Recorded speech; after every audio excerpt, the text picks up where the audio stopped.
here with BeTerrific. Welcome to NAB 2017. We are live right now at the LiveU booth at NAB. Pretty exciting. It's a lot of excitement going on, like I just said, because GoPro is doing one of their daily giveaways, and they've been chanting nonstop. So hopefully you'll still be able to pay attention to us here. I'm here with a very special guest, George Billinger, the president of the Society of Camera Operators. Do you hear that? I can hear that chanting. I want to join. I want a free GoPro. Should we start our own chant and get louder than them? Let's do it. I bet we could blow them out with these microphones. Be terrific. Be terrific. Be terrific. All right. I want my reward now. Right? Can we win the prize? Yeah, the prize. I think we should. So how are you doing today, George? Things are going great, Allison. Yeah? Yeah. How are you doing at NAB? This is your second time coming. Second time here at NAB. There's so much to see. It's actually overwhelming to the point sometimes where it's hard to keep up, but it's an amazing event to showcase all the technologies and what all the different vendors are doing for the whole filmmaking community. Right. What thing do you look forward to seeing most? Well, with my background, I'm really interested in the late, all the electronic, gimbals in stabilization. Interesting. There's been a fascinating revolution there taking place on how cameras are stabilized and how they're used. Have you seen anything that's blown your mind so far today? No, I wouldn't say mind-blowing, but it's just, the rapid, developments, everything in 4K now and now going to 8K, the developments of the new lens technologies. I mean, everything relates, but it's an impressive, array of people's resources to put this stuff together. Right, and you've had such a long-standing career. What do you think about how technology has evolved, and did you ever fathom that it would get to an 8K? No. And the answer is no. Yeah, I embrace new technology as a filmmaker and a camera operator. So I think it's something that we're chasing those numbers, but it continues to change, I think, for the better. Do you find that some of your colleagues aren't embracing the new technology the way you are? Like, are some of them still living in the past and not wanting to move forward, or everyone kind of jumping on the bandwagon and wanting to evolve with technology and see the new products and are enjoying it? Yeah, very good question. I think that you really have to pay attention to everything that's being done because you can fall behind. Right. So it does take a big investment to stay current with everything. And some of the stuff is, I think, appropriate and it finds its place. Other stuff maybe not so much for a specific domain. But you do have to invest in wanting to really know what's out there because there's so much, to learn from now and see. Yeah. And you've just invested in something special that you were just telling me about. Yes, I have. Please tell our friends at home what's going on with you. Okay. So I have a new system here with a partner, Manolo Rojas. We've formed a company called Chili Pepper Labs, and we are introducing a new wireless RF video transmission system. Okay, and so what can the consumer expect from that? Well, this is a system that was been in development for probably about 5 years, and it's designed from our perspective of being camera operators and Steadicam operators in the industry. We've consulted with DITs, other operators, directors of photography, and putting in a lot of features that we think are applicable to what we do in feature film production. I think it's so important that, being in the industry and actually being on the floor using the products, and now you're creating products to make your jobs easier. We just spoke to another man who created the Duddy dolly. We spoke to Duddy. Okay. And, yeah. I like the name. The name is great. And I hope I just didn't screw that up. But, he needed a product to work for him. And, that happens a lot. That's a problem a lot with products, is that the people that are creating it aren't on the floor using it. Right. And I think that's so important with what you're doing. Yeah. I think the first person perspective on that and knowing what's necessary and what would make the job easier and also better in the use of the technology was how we approached the Dream system. Is it all a dream? Was it all right a dream? Now it's all a dream being here and having its premiere. Yeah, it's a little, we could say it's a dream. We'll wake up from it. We'll see how it goes sales-wise. Was it nerve-wracking? Yeah, it's a lot developing any product. There's a lot of heavy lifting, as they say, to be done. And at times overwhelming. But it's been an incredible ride, an incredible investment of being creative and the resources necessary to get there. So, good. Thus far, great. And you've gotten a good response so far from people coming to your booth? Yes, we have. We're with Tiffin, so our transmitters are on some of their Steadicams at the moment, and nice. People I think are enjoying what they're seeing and asking a lot of questions and taking a lot of brochures. So that's all you can ask for, That's right? all we can ask for. Yeah, absolutely. So what do you expect the most when you come to NAB? Is it to meet other filmmakers? Is it to reconnect with people you haven't seen in a while? Is it to see the new technology? What do you get excited? I mean, this is your second time, so you got the first taste last year. Yeah. Do you have any expectations? Well, it's always great to see friends and colleagues and everybody else that's involved in as filmmakers. It's also good to reconnect with vendors who you've used in the past and keep those relationships strong, right? Because they're always coming up with new stuff and they're always happy to share. And then you want to get the deal for the next time you have to buy something. You want to get the deal the next time, yeah. Okay. Right. So that always you got to work that. Want a discount. Right. When you're ready to buy, but yeah, all of that works into I think the nature of what NAB is. It's that gathering place for technology, but also people to communicate and catch up, and also exchange of ideas. So if you could describe NAB in one word, what would it be? One word. Let me see. I would say it would be fantastic. Why? Well, some of the stuff that I had never thought about, it goes from being an idea and a concept or a fantasy and it becomes reality. And you see stuff that's maybe talked about a couple years or 3 years ago or whatever it may be, and then it's developed and it's in front of you. And the transformation and the evolution of the products. That's really cool. Is incredible. It is. Yeah, it is. So it's like a fantasy. You can dream something up. Somebody here is either trying to make it or they will make it or it's here. Right. Yeah. Wow. I didn't think about it like that. Interesting perspective. Well, George, some of our viewers might not know your background and how your career started. So can you give us a little history lesson on yourself? It started yesterday at the Hilton Grand Vacations. That's a plug. I walked in here and they said, "Oh, hey, you look like a camera dude, so you should talk right now." So my career started out of film school. I went to Loyola Marymount University, have a degree in film, and I started in a camera department at Warner Brothers. And I started. Not a bad place to start. Not a bad place. No, it's a pretty good pedigree. Yeah. And I started as a camera assistant and spent a lot of time figuring that out, but not too much. So the goal was always to work with cameras, and you wanted to. Yeah, that was the goal always to be a camera operator? That was my thing. I guess I transitioned into that like people do after spending time as a camera assistant. But it was something that I wanted to do because it was the creative aspects of it, and the ability to tell stories, but in a different way because of the nature of what you get to do with the camera. So it all relates. I'm no good without a great camera assistant. I'm no good without a brilliant DP. Right. In conjunction of working together and sharing ideas, and so the whole creative mix, we all depend on each other, and we're just as good as the person we're working for or with. Yeah, to figure out the synergy of making a great piece. What do you think is the best film you worked on?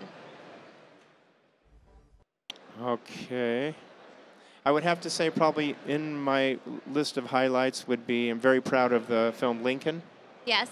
And another movie that was done some time ago called Master and Commander that Peter Weir directed. Okay. But I have to say if I had to go out on a movie, it would be Lincoln, I guess. And what made that so special for you? It was the performance by Daniel Day-Lewis in the subject matter, and just a beautifully written script, by Tony Kushner. So everything, fell into place with great imaging, but also such powerful words, a deep, deep story that is we can all relate to as Americans, and it's very touching. Yeah. So working on a film for you to make it a really great experience is not just the job you're doing, it's really all aspects of it and the final output of it. No, it's about participating fully in the storytelling and the mechanism of how you do that. Yeah. It's not just the there is technology that we use, and you have to embrace that, but it's about how you use those tools as an artist and as a creator and an author of that work to fulfill that legacy of what, the script is when you read it. So what legacy do you think you're leaving? I have a strong back, and I've lasted at Steadicam for 20+ years.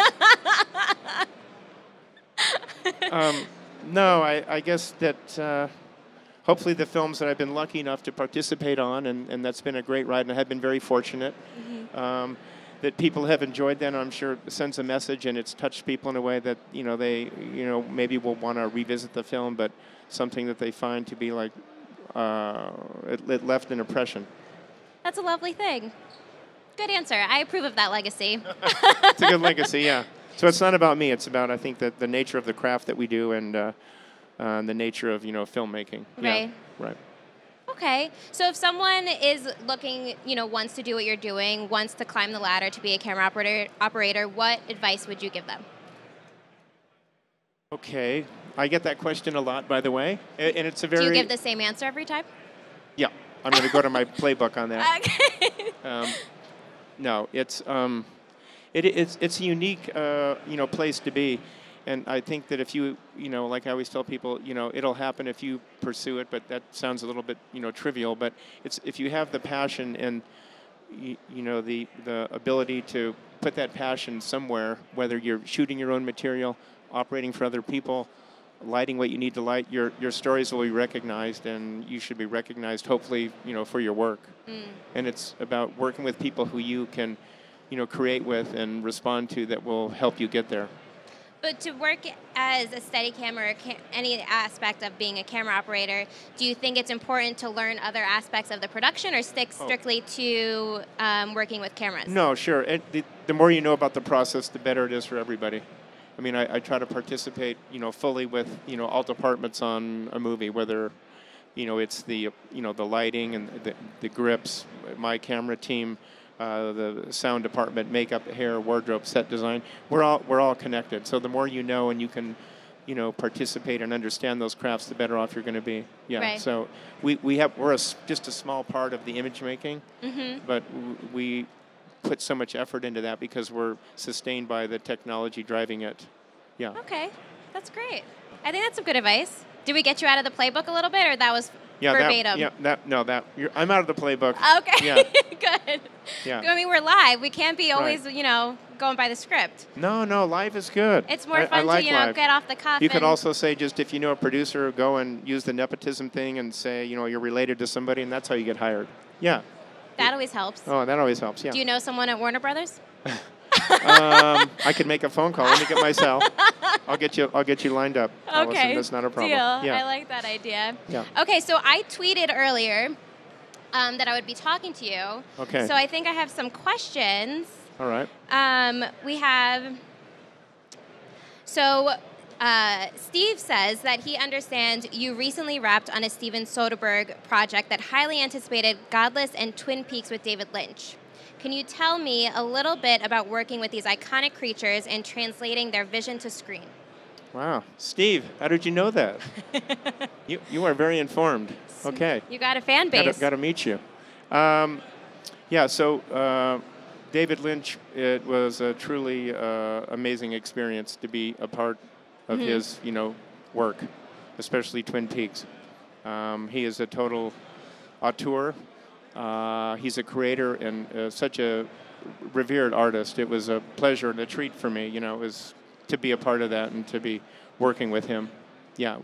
And the Godless Project, magnificent. I mean, we were in Santa Fe, New Mexico for about probably 5.5 months. Beautiful. And the quality of work that we were given with Scott Frank, our director, and also the writer, the director of photography, Stephen Meisler, was a really special project, especially when you're dealing with, the West and cowboys and horses and recreating that and the quality of light that you get in the desert. It was, we had some really, beautiful storytelling there. Is there a place that you've always wanted to shoot for and film a movie and you haven't been to yet? Yes, I'd like to go to Tahiti. Ooh. No, but I've been very lucky traveling the world to go to some really, amazing locations. Which was the best place? Oh my gosh, you're going to ask me that. The best place? Does it involve a Hilton? No, it didn't involve a Hilton. Sorry, Hilton, but I could say that for a fee. No, the best place would probably be was working in Rome. Rome. Rome that's beautiful. Was great. Yeah. I feel like the streets would just come alive in the film. Yeah, and the Italians love film, and they are filmmakers. And which they live film was that? It was a small little movie called Nativity. Most people didn't see it, but we got to go to Rome. Hey, why not? Or I got to go to Rome, and a lot of us did, and it was a great experience. That's great. Oh, All right, let's see some more tweets. Okay, more tweets. Keep tweeting. So Joe wants to know, what role does technology play for the operator and the crew? Okay, very good question, Joe. So the technology can make our jobs more user-friendly, meaning where we put the camera in positions that we could never put it in before, as far as composition and as far as in a physical space. Also, the technology of the size of the cameras now, come into play now, and the ability to stabilize a lot of our shots now in real time. With the advent of all the stabilized gimbals and different mounts have really become our kind of normal way of working. Yeah. Do you find that coming somewhere like NAB is really a great place to find out about this new technology, or do you have a different way of finding out No, about it is. that? This is a one-stop shop, if you want to call it that. Yeah. So being here, it gives you the opportunity to go to all the different booths and to see all that technology on display in real time. Sometimes you don't get the amount of one-on-one with the equipment while you're here because there's so many people waiting to see it. Right. But it gives you the idea that when crowded. It's crowded, hugely crowded. So, but what it does do is when you leave here, you can then go and talk to the vendor and go in and check it out, saying, I saw it at NAB, but now I'd like to get more familiar with it and get my hands on it and really figure out what it does. And can you still apply that NAB discount? Because do you work on that? On the big ticket items, no, you they're can't going to want to that? make you pay, yeah. You got to talk to Warner Brothers for that one. Right. Yeah. Okay. So, So Robert wants to know a little bit more about SOC's drone and aerial camera operating workshops. Okay. Robert, I hope you attend. So we have a workshop scheduled for, I think it's May 6th. Okay, May 6th. And where can someone find out more information? On the website? Go to the SOC website. Okay. So we're bringing in a lot of the major drone manufacturers. So this is the opportunity. Now, people who attend will not be able to pilot the drones. We have professional pilots for that. But you will be able to operate the gimbal systems on the drones. That's what it's about. Okay. It's about flying the drone in a real-time environment. We have airspace we've secured out in Simi Valley. Okay. And we'll be able to have probably like 3 to 4 drones in the air at a time with qualified pilots and an observer. Of course. And we have Safety all the different, first. All the different, gimbal systems will be there. We have DJI. We have, I think at the point we have Red, Shot Over. There's a few others. If I'm probably forgetting them, which is not. That's good. okay, but everything's on the website. But everything's on the website, yes. And we will have systems that will be wheels enabled and also joystick enabled. Right.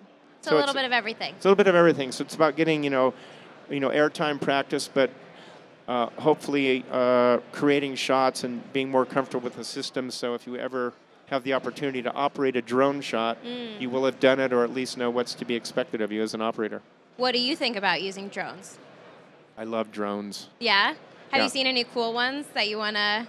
Well, as a helicopter pilot, I have to say, I embrace the drones, and they're able to put the camera in a physical airspace that normally is not done even with a full-size helicopter. So it's become a tool that we're using more readily on film sets all the time.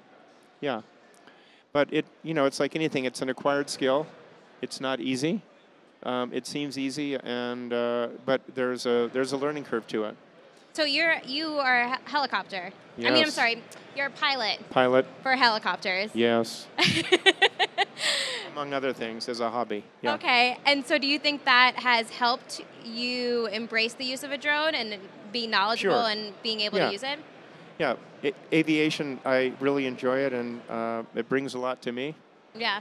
So having that background, yeah, watching what drones could do, I started thinking right away about, wow, this is something that's really going to make filmmaking, different. Mm. And it has been, because in the old days of, you had to really think about long and hard where a specific helicopter shot, would fit in. Right. Full-time in a real-size helicopter. Now with drones, it's the cost factor and the factor of getting that, in proximity to things that you couldn't normally ever do has really made opportunities available. Can you talk about an experience you've had on set using a drone? We had drones on Godless. Okay. So we were able to take the drones and put them behind, horses at a full gallop and track with them.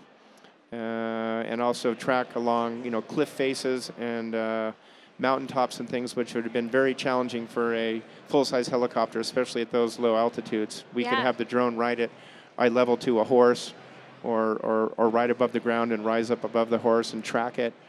That's so cool. It was very, very, very cool. That has to be so surreal. It's one thing to watch it in the theater once the film is out, but to be there while it's shooting, and that has to be such a surreal feeling. Oh, yeah. When you see the shot developing in front of you in real time, it's quite an experience. But then when it starts to work and knowing where you can put the drone and it's in the right place at the right time and everything is coming together, it's spectacular. So you're really waiting for that moment that you can take the drone to Tahiti and go over the I'm just going seas? to Tahiti because I want to surf. It's all about surfing and having a cocktail. I think Hilton has a property out there. You can make that happen. I'm in. So let's go back to talking about the Society of Camera Operators that you're the president of. Yep. Talk a little bit more about that and what their mission is and what you're trying to achieve, especially as the president. Okay. Well, the Society is based on the appreciation and the understanding of what it is to be an operator. And it's to evaluate, all the work that's been done during the year and acknowledge that in our award show. But it's also to elevate and maintain the craft of what it is and has always been to be a camera operator, and what that role is on a film set, but how the operator is the author of that, work that's, coming from the camera along with the director of photography. And have you found by being, I'm assuming you were a member before you became the president? I was a member. So have you found, what was that experience like? Do you get a more sense of camaraderie and like a family? I'm sure, being on set, you do build yourself a family with who you're working with, but is it to a completely different level being a part of the Society? Yeah, it's a great organization to be a part of. The peer group and the individuals that are there are very highly regarded in the industry. So to know that you're part of that is, it's very special to be acknowledged with those, those letters. The SOC, it means a lot. And it's to be taking on a point that your work is at a certain point in your career that it's to be acknowledged. And then, it's to be honored having those letters.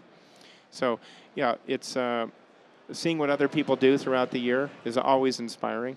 And to have the show and have the awards for that work is, it's incredible, and people really enjoy it. So where is the Society going? What's next for them? What are they moving towards? What's next? We are moving towards having more, I think, at this point, more workshops and engaging our members with that stuff that's relevant, like the changing technology. For instance, drones was the thing that was necessary because drones are showing up on set all the time. And sometimes not operated. This is not to point fingers, but with the technology, sometimes the shots are not as cohesive as they should be. So introducing professional operators into that, hierarchy in that team is what we're trying to do, but it's giving people the understanding what it's like to be on a drone team.